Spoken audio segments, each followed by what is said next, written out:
Questions एक बार खुद try करना नहीं बनेगा तो मैं हेल्प कर दूंगा, बट पहले खुद ट्राई करो क्योंकि खुद का दिमाग सोचा हुआ ज्यादा एग्जाम में काम आएगा। मैं पास हो गया, सीए मैं बन गया, ठीक है। मैं बहुत ये सब मेहनत कर लिया। अब आप लोग की बारी है, ठीक है। चलो देखो, मेरी एक अप्रोच है, आई पर्सनली बिलीव ये अप्रोच बहुत काम की होती है और मैंने ये ट्राइड एंड टेस्टेड है। ऐसा नहीं है कि मैंने ट्राई टेस्ट नहीं किया है। कभी भी कोई क्वेश्चन में ना सबसे पहले नीचे आके पढ़ा करो।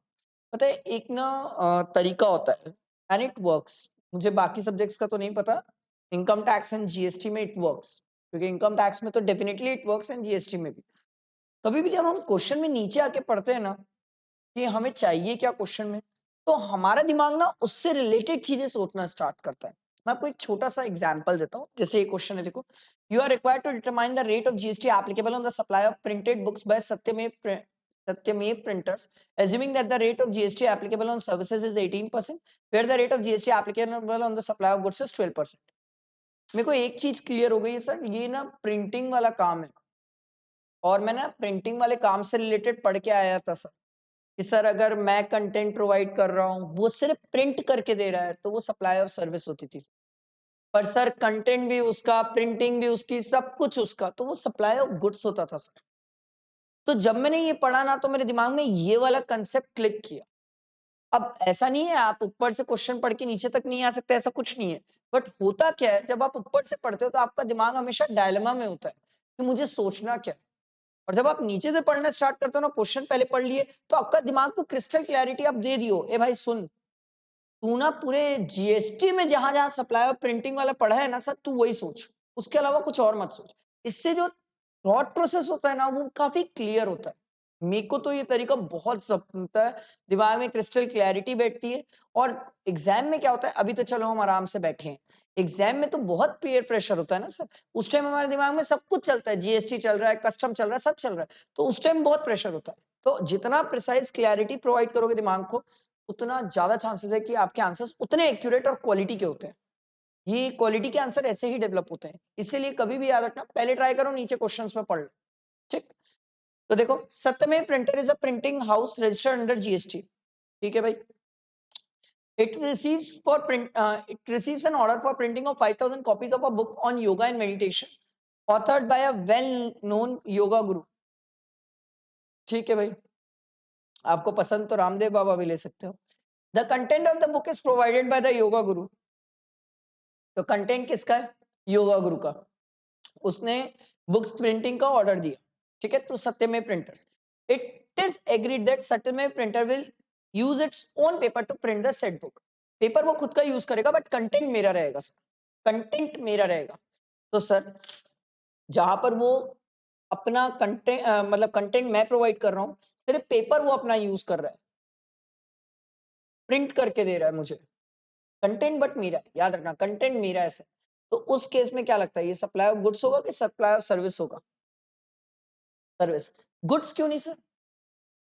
समझो, गुड्स कब होता सर? कंटेंट भी उसका, प्रिंटिंग भी उसकी, उसके दुकान में गया, बुक पड़ी हुई थी योगा की, लेके आ गया, वो होता सप्लाई ऑफ गुड्स।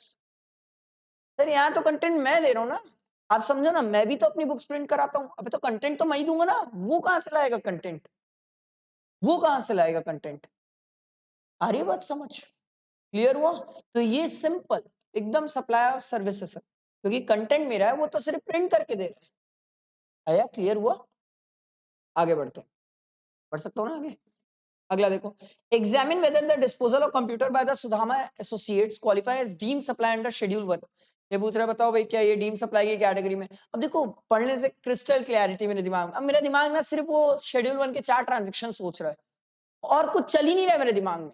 तो ऐसे आप थॉट प्रोसेस पे क्लैरिटी रख सकते हो, जीएसटी में बहुत हेल्प करता है। Sudama associates are registered supplier disposes the computer owned by the business without consideration and it has not claimed any ITC, not claimed any ITC। Sir हम तो ये पढ़े थे सर, अगर वो आईटीसी लेता तो हम शेड्यूल 1 में कवर करते और इसको बोलते सर भले ही कंसिडरेशन नहीं, उससे कोई फर्क नहीं पड़ता सर, जीएसटी है, बट ये तो सर आईटीसी ही क्लेम नहीं किया। आई बात समझ? क्लियर हुआ? अगला देखते हैं। Compute the GST payable by Shivaji private limited for the given month, ठीक है, assuming rate of GST दिया हुआ, hiring out of the evacuators 12% and supply of manpower service and soil testing and seismic evaluation services 18%। पढ़ना पड़ेगा, ऊपर देखते हैं। Shivaji Private Limited, a registered supplier, supplies the following goods and services for the construction of building and complexes। ठीक है, ये बंदा registered है ना, ध्यान रखना। Excavators for required period at a per hour rate, ठीक है। Manpower for operation of the excavators at a per day rate। Soil testing and seismic evaluation at a per sample rate, ठीक है। जिस rate में, जिस basis में ये charge करता है, वो चार्ज के बेसिस दिया हुआ है। The excavators are invariably hired out along with operator। Sir operator और एक्सकेवेटर दोनों साथ में चाहिए सर, इसके बिना काम नहीं हो सकता। जब कभी ऐसा देखो ना, तो आपके दिमाग में क्लिक करना चाहिए सर, पहले तो कंपोजिट सप्लाई सोचो कि मिक्स सप्लाई सोचो, क्योंकि might be possible sir operator की सर्विसेज के अलग जीएसटी के रेट हो सकते हैं और एक्सकेवेटर्स के अलग हो सकते हैं, जैसे कि इस क्वेश्चन में है। एक्सकेवेटर्स के 12% है और ये मैन पावर जो दिया है इसका 18% है। तो सर अगर आपको यही नहीं समझ आएगा कि ये कंपोजिट मिक्स सोचना है, तो उस केस में आप क्या करोगे, गलत रेट लगा दोगे सर। तो पहले तो हमें ये समझ आना चाहिए कि कंपोजिट है कि मिक्स्ड है। तो यहाँ पर सर हमने बोला कि एक्सकेवेटर के साथ ऑपरेटर जरूरी है सर, उसके बिना काम ही नहीं हो पाएगा। तो सर ये तो कंपोजिट हो गया ना सर, जनरली नेचुरल बंडल्ड है सर, कंपलसरी तो हम नहीं कर रहे हैं। तो उस केस में एक्सकेवेटर के जो चार्जेस रहेंगे और जो ये ऑपरेटर्स के चार्जर रहेंगे, इन दोनों चार्जेस में कितना परसेंट जीएसटी लगाएंगे हम, 12%। ये बात समझ आई? Similarly, excavator operators are supplied only when the excavator is hired out। ये देखो, ये बोल भी रहा है, भैया ऑपरेटर तभी चाहिए रहता है जब एक्सकेवेटर लेते हैं हम, एक्सकेवेटर की जरूरत नहीं है तो ऑपरेटर भी नहीं चाहिए हमें फिर। तो वो तो अब क्रिस्टल क्लियर कर दिया कि कंपोजिट सप्लाई है। For the month the receipt exclusive of GST of Shivaji private limited are as follows. तो हायर चार्जेस ऑफ एक्सकेवेटर, इसमें कितना परसेंट लगाएंगे अपन, 12। Service charges for the supply of man power for the operation of the excavators, 12। Sir soil testing और seismic evaluation के लिए कहीं कुछ बोला नहीं है सर, तो इसका रिस्पेक्टिव जो रेट है वही लगा लेंगे सर, 18%। समझ आया? अगला क्वेश्चन देखो, पहले नीचे पढ़ो। Examine the validity of the petroleum silt received by Kanjilal Adani under the GST law.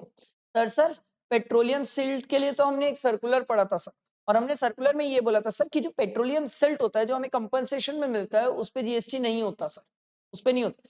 ठीक है, अभी मैं ऊपर पढ़ लूंगा, बट मैंने आपको एक बता दिया कि हमने ये सर्कुलर पढ़ा है। चलो ऊपर देखते हैं। Mr. Kanjilal Adani is an oil exploration and production contractor and is registered under GST in the state of Gujarat। ठीक है, he entered into the production sharing contract with the government of Gujarat, wherein he get a license to explore, exploit, and sell the petroleum crude or and or and or natural gas from the government in Elibit oil field in lieu of the royalty and a share in the profit petroleum। इसको बोला गया भैया तू निकाल, बेच, petrol सब कुछ तू करेगा, सब तू करेगा, इन lieu of royalty and share in the profit petroleum। ठीक है, in the month of June, Kaljilal Adani explored the petroleum reserves at Elibit oil field। He got a portion of the petroleum silt not taxable। obvious सी बात है sir, petrol को तो हमने बाहर करके रखा है जीएसटी से, not taxable under GST worth 3 lakh as a part of compensation। अब बात ये हुई, जो इसको पेट्रोलियम सिल्ट मिला है is a part of the cost petroleum as per the contract entered with the government. ये जो पेट्रोलियम मिला है इसको, ये पेट्रोलियम ये गवर्नमेंट को सप्लाई नहीं करता है सर, ये पेट्रोलियम ये बाहर बेचता है, इसको तो रॉयल्टी मिलती है। तो सरकार ने बोला सर ये जो पेट्रोलियम सिल्ट है जिसका इसको 3 lakh rupees as a part of compensation मिला है, सर ये हम सर्कुलर में पढ़ के आए कि इसको हम सप्लाई नहीं मानते, इनमें जीएसटी की बात ही नहीं है, क्योंकि ये गवर्नमेंट को पेट्रोल, गवर्नमेंट के लिए कुछ, गवर्नमेंट को कुछ नहीं बेच रहा है, ये गवर्नमेंट को कुछ भी बेचने नहीं गया। हरी बात समझ, ये गवर्नमेंट को कुछ नहीं बेचने गया, गवर्नमेंट से तो इसको रॉयल्टी और part of the share in profit मिल जाता है सर, ये गवर्नमेंट को बेचने नहीं गया। अगर गवर्नमेंट को बेचने जाता तो हम कुछ सोचते भी सर, उसमें भी हम नहीं सोच पाते। कारण ये है सर क्योंकि पेट्रोल तो नॉन टैक्सेबल है सर।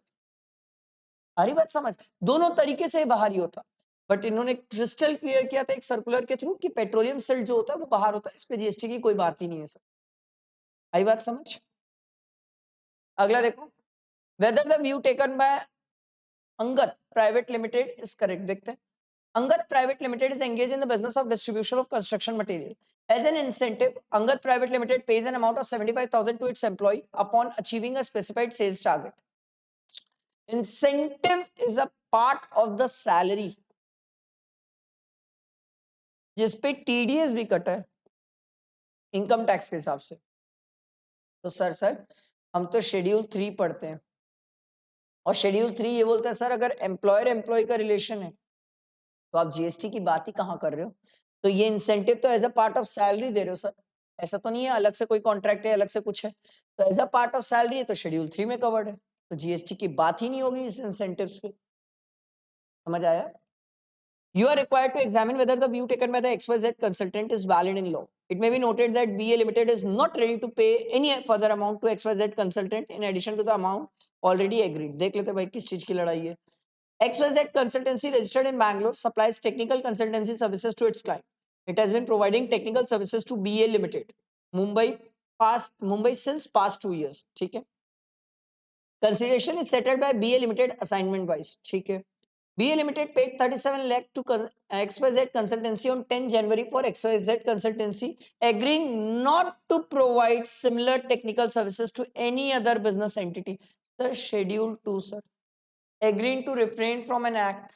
सर किसी और को मैं ये चीज नहीं करके दूंगा, ठीक है नहीं करके दूंगा, इन इंडिया भी नहीं करके दूंगा, बाहर भी नहीं दूंगा, 8 साल तक नहीं दूंगा, और इसके लिए वो मुझे 37 लाख दे रहा है। ऑब्वियस सी बात है सर, ये तो शेड्यूल 2 में कवर हो गया, ये तो डीम्ड सप्लाई ऑफ सर्विसेज पे जीएसटी है। समझ आया? आप जब आंसर लिखो तो आपका आंसर का स्टार्ट ऐसे होना चाहिए, आप ऐसे नहीं लिख दोगे भग से कि शेड्यूल 2 है डीम्ड सप्लाई, नहीं नहीं नहीं, मार्क्स काट देगा। आपको ऐसे लिखना चाहिए sir, whether the view taken by the XYZ consultant is valid, आपको ऐसे स्टार्ट करना चाहिए। Yes the view taken by know the view taken by XYZ consultant is not valid. वो तो बोल रहे जीएसटी नहीं लगेगा, पागल है क्या? Not valid. फिर हमें लिखना चाहिए देयरफॉर एज पर शेड्यूल 2, फिर ऐसे आपको लिखना चाहिए पूरा प्रोविजन और फिर बताना चाहिए कि इस 37 लाख पे जीएसटी होगा। आप भग से शेड्यूल 2 ही लिख दोगे ना सीधा स्टार्ट, तो वो गलत है आंसर का स्टार्ट। आंसर का स्टार्ट बहुत मैटर करता है, बहुत ज्यादा मैटर करता है, इसीलिए मैं टेस्ट चेक कर रहा था तो काट दिया था। ठीक है, इसीलिए मैंने काटा है, बहुत काटा है। देखो, whether the storage of goods permitted by पुण्य भूमि लिमिटेड पुण्य भूमि लिमिटेड टू मोक्ष भूमि इंडस्ट्री क्वालिफाई सप्लाई। देखते हैं, मोक्ष भूमि industry has its manufacturing unit in the state of Maharashtra. It stores the finished goods manufactured by it at a depot located in the state of Gujarat. Oh, एक महाराष्ट्र एक गुजरात हो गया। The depot is owned by the पुण्य भूमि limited. ठीक है, a related person, वाह वाह गुरुजी वाह, सामने से बता रहा है सर, रिलेटेड पर्सन ऑफ मोक्ष भूमि industry. Punya Bhumi Limited has not charged any consideration from Moksha Bhumi Industry for the uses of depot for the storage purpose. ये तो हम पढ़ के आए सर, शेड्यूल 2 की 1 ठीक है, शेड्यूल 1 में याद है हम पढ़े थे एस्टेब्लिशमेंट ऑफ डिस्टिंक्ट पर्सन, उसमें हमने बोला था sir stock transfer, branch transfer, depot सब कवर्ड हो जाते हैं सर। तो भले ही कंसिडरेशन नहीं, उससे कोई फर्क नहीं पड़ता। सरकार बोली सर इन पे जीएसटी की बात होगी, भले ही कंसिडरेशन इन्वॉल्व नहीं है सर। आई बात समझ? अगला देखो, examine the taxability of transaction involve in the security lending scheme. पहली क्रिस्टल क्लैरिटी दिमाग में बात ये रखना कि सिक्योरिटीज जीएसटी से बाहर है, पहले तो ये दिमाग में होना चाहिए, सिक्योरिटीज जीएसटी से बाहर है। But sir security lending scheme जो है वो हम रिवर्स चार्ज में पढ़ के आते हैं, जहां पर लेंडर ने बोरोअर को सिक्योरिटी लेंड की है तो उसके उसमें बोरोअर रिवर्स चार्ज में देता है। ये ध्यान रखना, सिक्योरिटीज की बेचा खरीदी में जीएसटी नहीं है, नहीं है, वो तो सिक्योरिटी डेफिनेशन से ही बाहर है सर। ठीक है, Rob share limited an approved intermediary has entered into an agreement wherein certain securities were to be lent to Dhanadhan Bank under securities lending scheme. देखो, इसने बेचा नहीं है, बैंक को सिक्योरिटी दी है, बैंक को सिक्योरिटीज दी है। तो सरकार बोलती है भैया यहाँ पर जो स्पेसिफाइड लैंडिंग फीस है, इस पे जीएसटी की बात है, क्योंकि आप अगर सिक्योरिटी बेच देते तो हम छोड़ देते। आप बेचे नहीं हो, आप तो सिक्योरिटी लैंड किए हो। कल के दिन ये सिक्योरिटी आप वापस भी ले लोगे, जितना बोरोड अमाउंट है वो पे करके। आ रही बात समझ? तो इस पे जीएसटी है, इस पे कंफ्यूज नहीं होना। बहुत लोग इस पे कंफ्यूज रहते हैं, सिक्योरिटी देते हैं भग से छोड़ देते हैं। नहीं नहीं, ऐसे नहीं करना। Comment the taxability of transaction between Krishnadev and Cristiano under GST in India. हाँ, कहाँ से इन लोग नाम लाते हैं?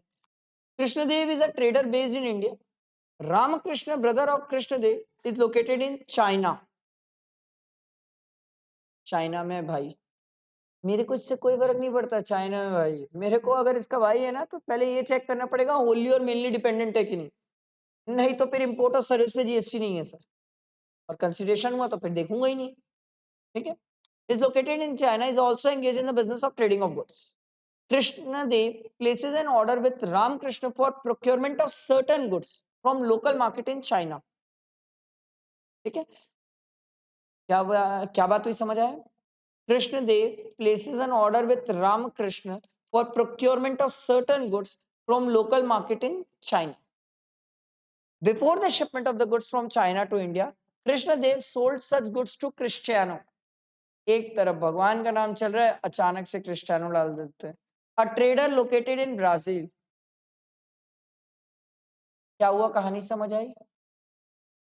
सर, गुड्स इंडिया में आने से पहले कृष्णदेव ने गुड्स को बेच दिया, क्रिस्टियानो को बेच दिया। ठीक है, ब्राजील में। The goods were subsequently shift from China to Brazil. तो गुड्स तो इंडिया आया ही नहीं ना सर, कहाँ आया? जब गुड्स इंडिया आया ही नहीं तो आप कैसे जीएसटी की बात करोगे सर? हम शेड्यूल 3 पढ़ के आए थे, जहां पर sir supply of goods by एक नॉन टैक्सेबल पर्सन दूसरे नॉन टैक्सेबल पर्सन को सप्लाई कर रहा है, कहां से जीएसटी आएगा? जीएसटी आ ही नहीं सकता। इंडिया में अगर गुड्स आता ना तो मैं जीएसटी ले लेता इस पे। आया ही नहीं इंडिया पे गुड्स। रामकृष्ण उसका भाई, वो सीधा किसको भेजेगा? क्रिस्टियानो को भेजेगा। समझ आया? Discuss the taxability of transaction involve under the GST law. देखो, Mohandas international entered into a transaction for import of goods from a vendor located in Italy. Due to financial issues, Mohandas International was not in a situation to clear the goods upon payment of import duty. Mohandas International sold the goods to Radhakrishna Export House by endorsement of title to the goods.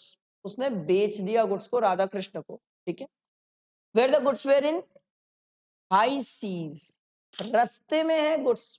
Sir, रस्ते में goods बिकता है तो वो schedule 3 में आ जाता है sir, क्योंकि हाई सी सेल ट्रांजैक्शंस पे अभी जीएसटी नहीं है, नॉन टैक्सेबल है। एक बार गुड्स इंडिया में आन दो और उसके बाद उसको लेके जान दो सर। अब तो हम कस्टम ड्यूटी भी पढ़े सर, और कस्टम ड्यूटी में हम पढ़े हैं सर, हमारा तो तीसरा एलिमेंट ही क्या होता है? आईजीएसटी। एक तो बेसिक लगाते हैं, सोशल वेलफेयर, तीसरा तो आईजीएसटी होता है सर, तो हम ले लेंगे वहां पर जीएसटी। समझ आ रहा है? क्लियर हुआ? अगला, determine the taxability of the transaction in the given case for the month of June.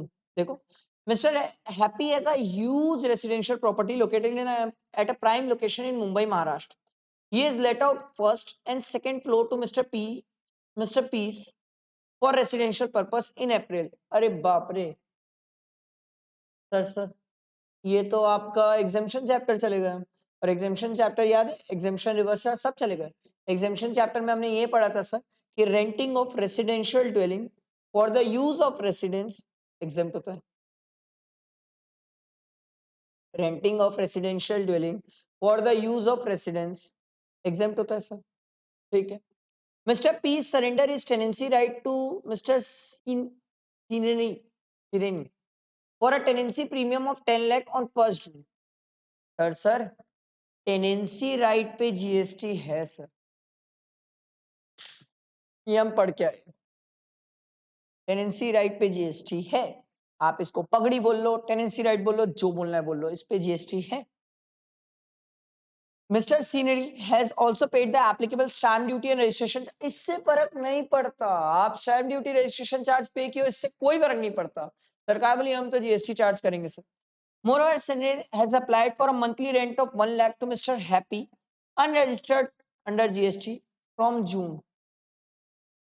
तो ये तो अनरजिस्टर्ड है, उसको मंथली रेंट पे दिया है सर, और जिसको रेंट पे दिया है वो renting of residential dwelling for the purpose of residence है, तो सरकार बोलती है वो तो एग्जेम्प्ट है सर। कमर्शियल होता तो टैक्सेबल भी करते सर। समझ आ रही है बात? ध्यान रहेगा ये? क्लियर है? अच्छा, एक बात याद रखना जो मुझे इंपॉर्टेंट लगती है कि सर अगर टेनेंसी राइट हम सरेंडर कर रहे हैं, और टेनेंसी राइट हम किस चीज से रिलेटेड सरेंडर कर रहे हैं? रेसिडेंशियल ड्वेलिंग जो एज अ रेसिडेंस यूज होती थी उससे रिलेटेड अगर टेनेंसी राइट है तो एग्जेम्प्ट होती है। ध्यान रखना, residential dwelling use as a residence है, उससे रिलेटेड अगर टेनेंसी राइट है तो एग्जेम्प्ट होती है। ये थोड़ा सा ध्यान रखना, मुझे लगता है गड़बड़ हो सकती है, I am not saying generally गड़बड़ हो जाएगी, बट हो सकती है। ठीक है, ये चीज का ध्यान रखेंगे। आगे बढ़ते हैं, नेक्स्ट क्वेश्चन देखो। Examine whether the money donated by Rudraksh Kapoor is leviable to GST. Sir donation से रिलेटेड हमने पढ़ के आया था सर, फिलेंथ्रोपिक पर्पस होना चाहिए सर। अगर फिलेंथ्रोपिक पर्पस है छोड़ देंगे सर, अदरवाइज तो आप बैठो सर, तो हमें देखना पड़ेगा sir. Rudraksh Kapoor, owner of the Rudraksh publishing house Ghaziabad UP, donated some money to Divya Prakash charitable trust in the memory of his late father. Divya Prakash charitable trust constructed a room in the school run by it from sir donation and wrote donated by Rudra Prakash Kapoor in the memory of his father। Sir ये तो philanthropic हुआ ना sir, इसमें कोई commercial नहीं दिख रहा है सर, ये philanthropic है, आराम से ये डोनेशन एग्जेम्प्ट है सर। कुछ नहीं बात कर रहे हैं हम, इस पे जीएसटी की बात ही नहीं कर रहे, non taxable sir.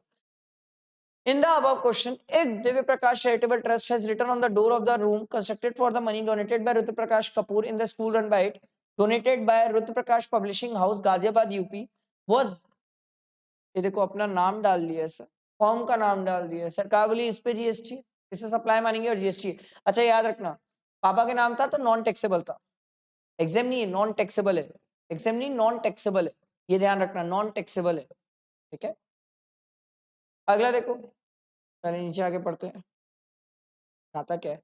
From the above information, examine each of the above supply made by Mrs. Kajal for the month of January and determine the rate of GST applicable on the same। ठीक है, देखते हैं।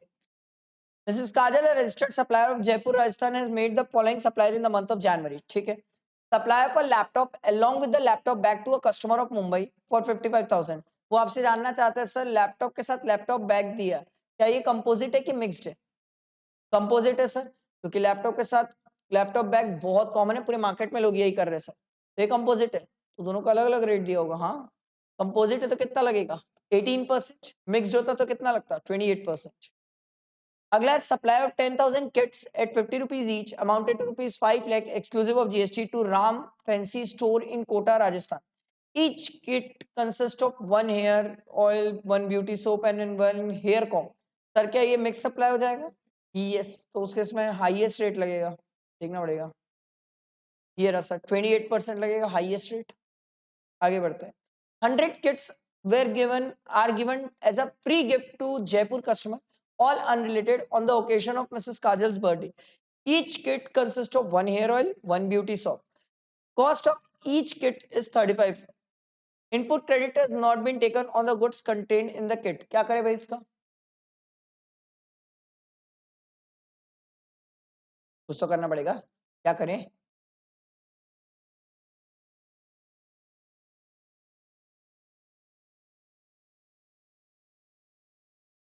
Sir ITC भी नहीं लिया है, free gift है sir, GST नहीं है, सप्लाई नहीं है सर। ठीक है, ध्यान रखना। अगला, engagement sorry event management services provided free of cost, फिर से फ्री है, बट इस बार ब्रदर को दिया है जो होली डिपेंडेंट ऑन हर है, बच गए।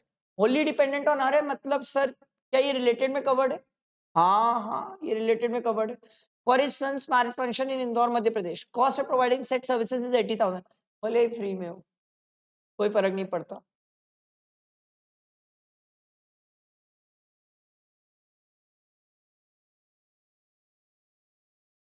हाँ, बट बात ये है, मेरा क्वेश्चन ये है, इन द कोर्स और फर्दरेंस ऑफ बिजनेस भी तो देखते हैं ना,